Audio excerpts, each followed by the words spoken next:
தங்கம் நாளைக்கெல்லாம் confirm fever தான். இப்பவே மூக்கெல்லாம் ஊத்துது. படிச்சு படிச்சு சொன்னாங்க நாளைக்கு போ, இன்னைக்கு போகாதன்னு. பெரியவங்க பேச்சை இதுக்குதான் கேட்கணும் போல. போறேன்ட்டு புடிவாதமா வந்தேன். ஒரு நாளைக்கு ஒரு டிரைவிங் கிளாஸ் இருக்கு அப்படின்ட்டு. பயங்கர மழை.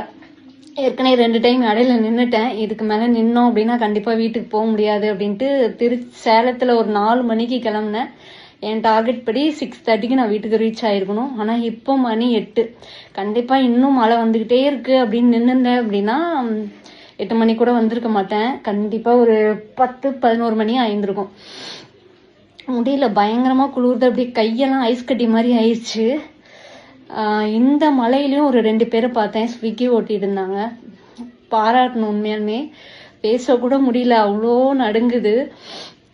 கவனமா போங்க, ஃபுல்லா அங்கங்க மழை தான். ஸோ போகும்போது பார்த்து கவனமா போங்க, சேஃபா போங்க. அங்கங்க குழியா இருக்கு. ஸோ சரி கூட வாய்ப்பு இருக்கு, கவனமா போங்க. தயவுசெய்து பெரியவங்க பேச்சை கேளுங்க, என்னைய மாதிரியே பண்ணிடாதீங்க. எனக்கு டைம் ஆயிடுச்சு அப்படின்ட்டு நான் நினைஞ்சுக்கிட்டே வந்துட்டேன். ஸோ யாரும் இந்த மாதிரி பண்ணாதீங்க.